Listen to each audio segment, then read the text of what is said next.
Good morning, all of you. We will start now the chapter 4 of Unit 1 of Indian Economy, that is Strategy of Industrial Growth from 1947 to 1990 before economic reforms. So now this is whole chapter. The whole chapter is about industries, the features, the importance of industries, the problems of industries, about industrial policy resolution, about small scale industries, good effects, bad effects, and all. Okay. So now we will start the chapter with the importance of industries. कि industry की importance कहाँ कहाँ पर है, क्या importance है industries की, what are the importance of industries. So now the first is epicenter of economic growth. Definitely industries serves as the epicenter of economic growth. मतलब industries का development के साथ growth का development होता है. I told earlier कि at the time of independence the mainly contribution of GDP was from agriculture sector, but with the development of industries now GDP from contribution of GDP from industrial sector also increases. Industries starts replacing agriculture as an engine of growth. This is because unlike agriculture, industry produces a wide range of goods which the consumers would like to consume as their income rises. So with the rise with the change of time, the development of industries also increases, and industries provide machines for agriculture sector and employment, and it also contributes to the GDP. So this is very important for the economic growth of the country. Now the second is, again as I told, it also provides a source of employment.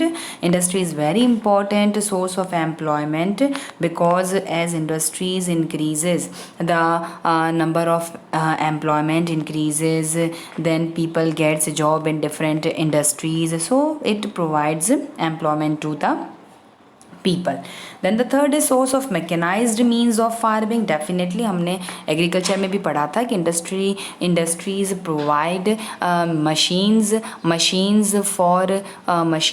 for farming. So like it provides tractors, threshers, means of irrigation, so for agriculture sector also. Then imparts dynamism to growth process. Industry imparts dynamism. That means if industries are not developed in economy, then we are not able to imagine growth of the country.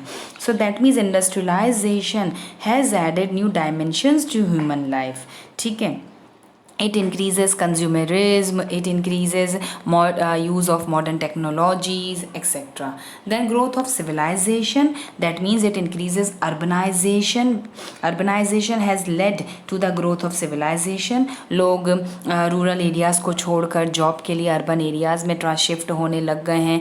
Then उनसे उनका quality of life increase हुआ है. It increases level of education, skill, and then they become like expertise, or they get knowledge. So it increases the growth of, or it growth of civilization also increases. Okay, then the next is infrastructural growth. Definitely if industries अगर growth करेगी तो उस केस में like roads development होगा, communication development होगा, transportation development होगा, banking sector developed होगा, insurance sector develop होगा. So that means infrastructural sector भी धीरे धीरे growth करेगा.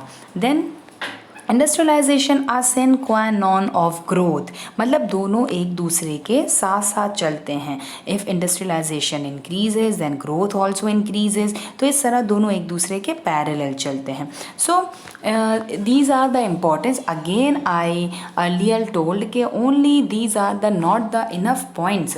If you are able to write another points, then you also write different points, because all these 7 points are not enough to explain the importance of industries. Okay, but in our book these points are written, so we will discuss these points. Okay, now The next point is factors necessitating direct participation of the state in industrial development. ठीक है, along with the need of develop industry as the epicenter of growth, the planners and the politicians also realized that the process of industrialization could not be left to the market forces of supply and demand. कि हम उसको free नहीं छोड़ सकते, थोड़ा सा उस पर गवर्नमेंट का कंट्रोल होना, public sector that means government का कंट्रोल होना बहुत ज़रूरी होता है. ठीक है, वाई गवर्नमेंट क्यों ज़रूरी होता है, पब्लिक सेक्टर का पार्टिसिपेशन क्यों ज़रूरी होता है. सो बहुत सारी चीज़ें होती हैं. ठीक है, so now the first is lack of capital. Industries को डेवलप करने के लिए we need amount, we need money, we need capital. So capital सबसे ज़्यादा जो प्रोवाइड किया जाता है दैट इज़ पब्लिक सेक्टर या गवर्नमेंट सेक्टर के पास लाइक फिनेंस का इश्यूज़ नहीं होते हैं. वो अपने लोगों से बोरो कर सकता है, वो फॉरेन कंट्री से बोरो कर सकता है, वो फॉरेन बैंक से बोरो कर सकता है. बट धीरे धीरे कई इंडस्ट्रियल सेक्टर्स भी थे जो प्राइवेटर्स भी इंक्लूड हुए, like Tata and Birla. Iron and steel industry start हुई थी इंडिया में. तो इस तरह धीरे धीरे जहाँ पर इंडस्ट्रीज़ में रिक्वायरमेंट ऑफ कैपिटल का ज़रूरी था, तो इस तरह को बहुत सारे इंडस्ट्रियल हाउसेस थे टाटा बिरला, तो इन्होंने भी धीरे धीरे सपोर्ट किया. और इस तरह से पब्लिक सेक्टर और प्राइवेट सेक्टर दोनों ने मिलकर, दोनों के पार्टिसिपेशन से ये काम चलता रहा. Then the second is low inducement to invest. Private sectors में प्रॉब्लम ये होता है कि स्टार्टिंग में private sectors were not able in India. इतना ज़्यादा उनके पास पैसा नहीं था, इतना ज़्यादा उनके पास फाइनेंस कैपेसिटीज़ नहीं थी. तो उस टाइम पर ज़्यादा से ज़्यादा फोकस किया गया था पब्लिक सेक्टर पार्टिसिपेशन को, क्योंकि प्राइवेट सेक्टर में इतना ज़्यादा फाइनेंस का इशू आ रहा था. अगर इनकम लो होगा तो उतना प्रोडक्शन नहीं होगा, डिमांड भी लो होगा. अगर डिमांड लो होगा तो उस केस में क्या होगा, मार्केट साइज़ भी लो हो जाएगा. मार्केट साइज़ लो होगा तो इन्वेस्टमेंट लो होगा. लो इन्वेस्टमेंट होगा तो अगेन लो इनकम होगी. लो इनकम होगी, लो सेविंग होगी. तो इस तरह से ये सारी प्रॉब्लम्स थी. इसीलिए पब्लिक सेक्टर का participation is very important. Next is growth with social justice. The main thing is that कि अगर खाली हम प्राइवेटर्स के ही ऊपर अगर हम छोड़ दें तो privaters they work for their profits. Okay, तो उस केस में सोशल जस्टिस का क्या होगा, then who thinks for social welfare. In that case government participation is must, क्योंकि गवर्नमेंट ही है जो सोशल वेलफेयर का काम करती है, चाहे उसको लॉस क्यों ना हो, बट गवर्नमेंट सोशल वेलफेयर को हमेशा ही प्रमोट करती है. तो इसीलिए पब्लिक सेक्टर और प्राइवेट सेक्टर दोनों का participation is must for the development और for growth of any country. Now the next topic is IPR, Industrial Policy Resolution 1956. देखो, what do you mean by industrial policy resolutions? That means India ने industrialisation को promote करने के लिए industrial policy बनाई थी. But before 1956 जो सबसे फर्स्ट जो इंडस्ट्रियल पॉलिसी बनी थी, it was made in the year 1948. First जो इंडस्ट्रियल पॉलिसी रेजोल्यूशन आया था, इट वॉज इन 1948. उस टाइम में it was divided into 4 parts. उस टाइम में उसको 4 पार्ट्स में डिवाइड किया गया था. It is not in your book, I am giving you extra knowledge, just listen it carefully. उसमें जो फर्स्ट पार्ट था that was for basic and strategic industries like arms, ammunition, railways, atomic energies etcetera, जहाँ पर government का क्या था, completely monopoly था, मतलब गवर्नमेंट का ही वहाँ पर डोमिनेशन था. सेकेंड जो ग्रुप था दैट वर की industries like coal, iron and steel, telegraph, telephone, mineral oils etcetera. Third जो पार्ट था that were 18 industries like automobile, tractors, ये सब थे. ठीक है, मशीन्स लाइक मैकेनाइज्ड मीन्स थे. And in that group private sectors were allowed, उनको भी इन्वेस्टमेंट करने के लिए अलाउ किया गया था.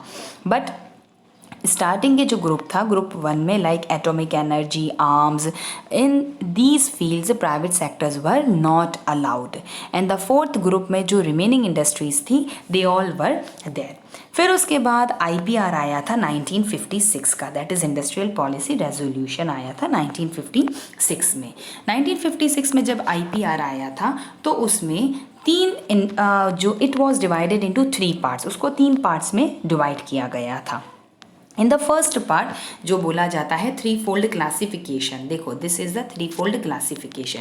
तो फर्स्ट पार्ट में सारा जो पब्लिक सेक्टर्स को ही लिया गया था, लाइक एटॉमिक एनर्जी, रेलवेज, इन सब को ही लिया गया था, ठीक है। तो total 17 industries were there. In second part, total 12 industries were there, or in that 12 industries, public and private participation, दोनों को participation allowed था. That means private sectors also were allowed to invest. First part में private sectors were not allowed. And the last or the third part में जितनी भी remaining industries थी, they all were in the third part. ठीक है।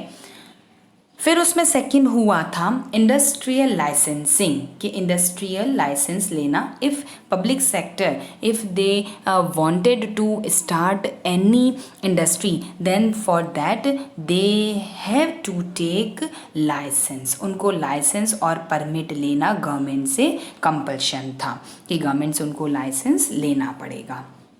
उस time पर 17 industries were there, जहाँ पर if public sectors wanted to start any industry in that field, then they had to take license. तो उस टाइम उनको 17 इंडस्ट्रीज़ के लिए लाइसेंस लेना कंपल्शन था।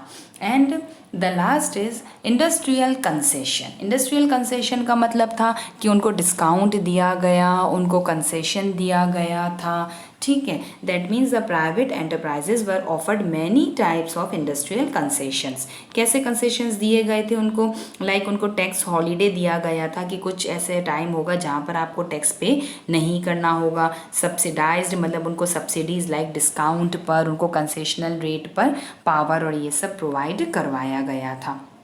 सो इस तरह से उनको ये सारा बेनिफिट्स दिए गए थे। देन आफ्टर उसके उस आईपीआर जो हम we are talking about IPR 1956, उसके बाद इस आईपीआर 1956 के बाद भी थोड़ा रिवीजन किया गया था इंडस्ट्रियल पॉलिसीज़ में। 1977 में भी किया गया था, 1980 में भी किया गया था, और फिर at the time of 1991 new liberalised industrial policy was started.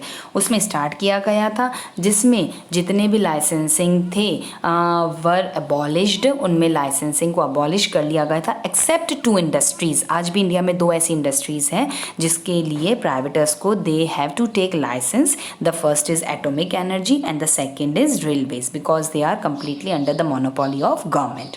फिर उसके बाद आईपीआर जो 1991 था, उसमें फॉरेन सेक्टर्स को, फॉरेन डायरेक्ट इन्वेस्टमेंट को प्रमोट किया गया था। That means 51% foreign direct investment को प्रमोट किया गया था, मतलब फॉरेनर्स आ सकते हैं और come to India and invest in India. तो ये उनका एक था कि फॉरेनर्स को हम इन्वेस्टमेंट के लिए 51% का उनको शेयर दिया गया था। So this is all about industrial policy resolution. Okay, now we come to small scale industries.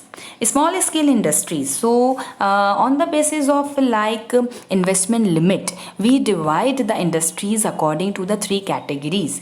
First is large scale industries, then medium scale industries, then small scale industries. Large scale industries in which the investment limit is more than 10 crores.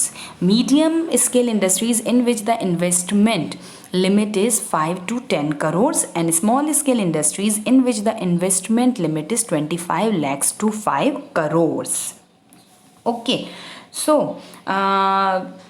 this is according to their investment limit we categorize industries. So now we will talking about small scale industry, that is SSI.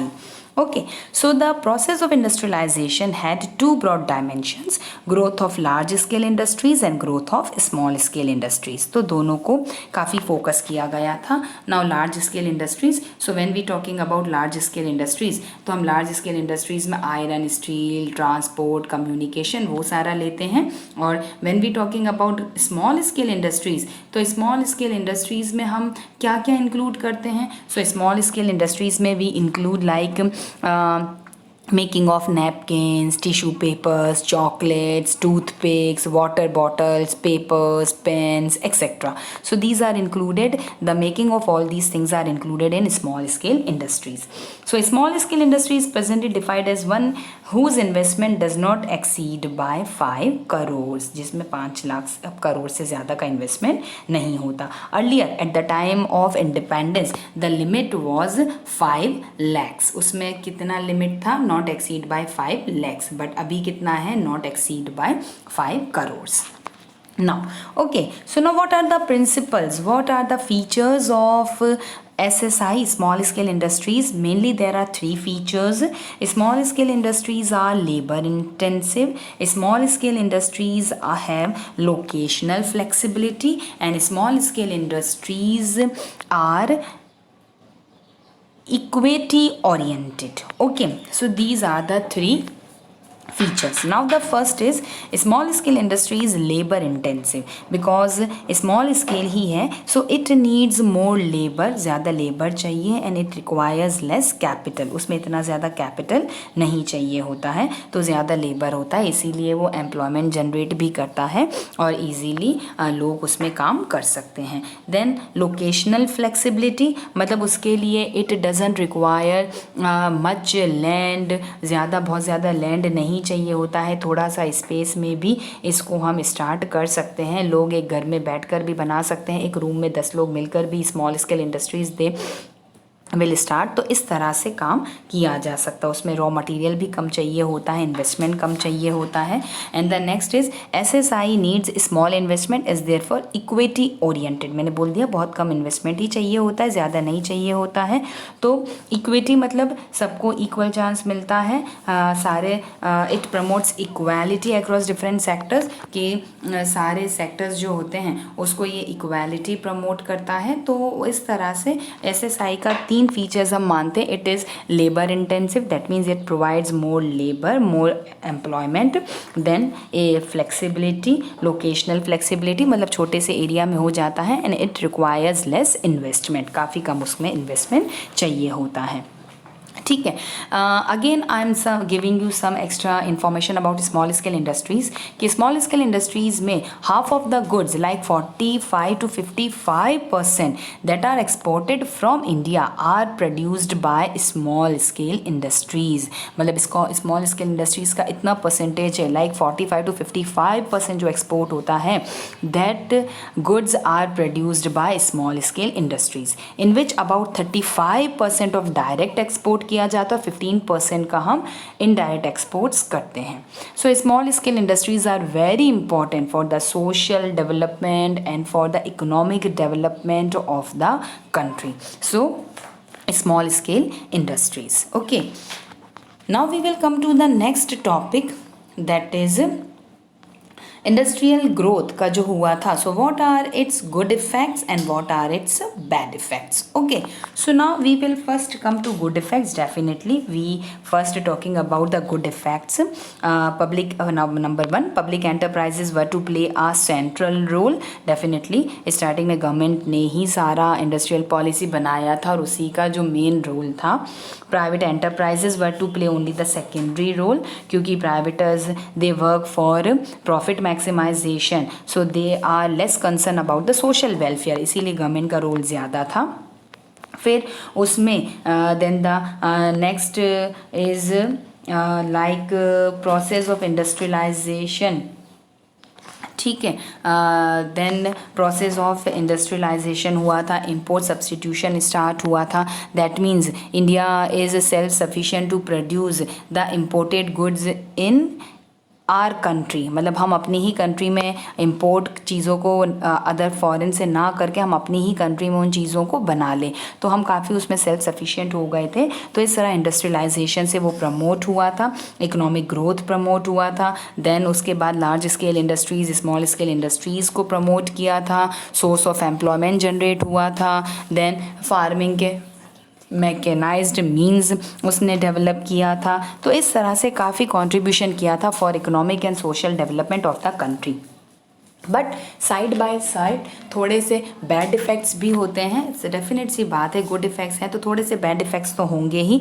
Like the first bad effect जो हम बोलते हैं that is public monopolies था। Starting में government का interference बहुत ज़्यादा था, लाइसेंस लेना पड़ता था, तो थोड़ा ये प्रॉब्लम आता था कि मोनोपोलीज बहुत थी गवर्नमेंट की। फिर उसके बाद आज भी प्रॉब्लम है कि डोमेस्टिक इंडस्ट्रीज़ को कॉम्पिटिशन से प्रोटेक्ट करना एक बहुत बड़ा इशू है हमारे लिए। स्मॉल स्केल इंडस्ट्रीज़ को, डोमेस्टिक इंडस्ट्रीज़ को, उनको कंपटीशन से प्रोटेक्ट करना।